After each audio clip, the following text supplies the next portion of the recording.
the delta H for any reaction, this would work for any of them, not just the delta H of formation, but I'll do it for the delta H of formation first. You're going to have the sum of the products minus the sum of the reactants.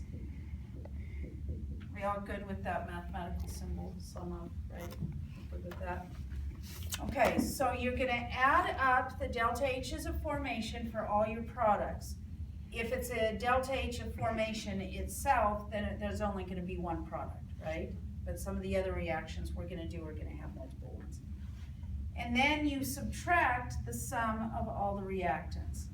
So what we would do, and if you have your appendice, you can look at it there. If you don't, you can look at table 5.3.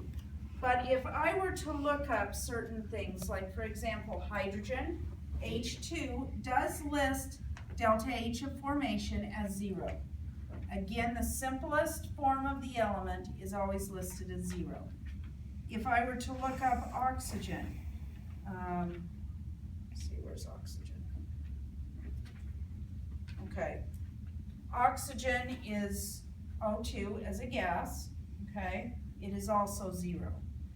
Now, in the same section under oxygen, I can look up water as a liquid, and water as a liquid is a negative 285.83.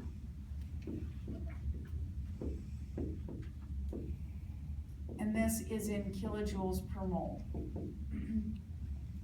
So the delta H of formation came from taking the products, the negative 285.83 kilojoules per mole, minus the reactants. In this case, I have hydrogen is 0, minus, use your coefficients to multiply by it. So it'd be 1/2 times 0.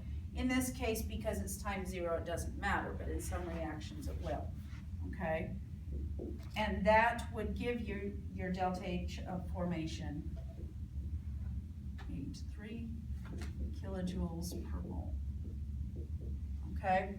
Again, this one is kind of oversimplified because we are just talking about a delta H of formation. We'll do it for a reaction in just a minute. But I want to emphasize the difference between a delta H of formation and delta H of reaction.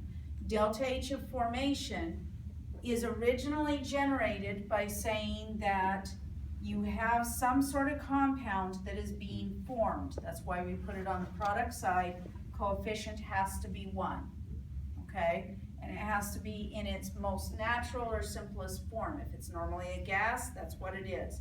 If it's normally a liquid, that's what it is, okay? And you make it from the elements. And it does need to be balanced, again, so that the coefficient here is 1, which is why we had to put a 1/2 here, okay? Where did you get these numbers again?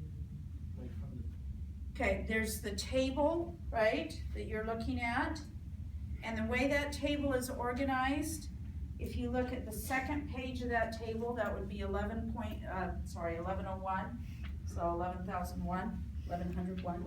Okay, it does it by element, right? So on the top is hydrogen. Do you see where it says hydrogen? Yeah.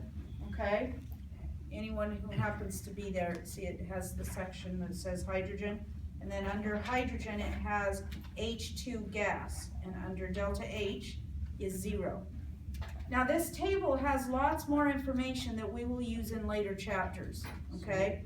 Things like delta G and delta S, we'll get to that later. Don't worry about that, yeah. Where's the 280? Okay, so then I went to oxygen. Oxygen is O2 as a gas with 0. So that's where I got that.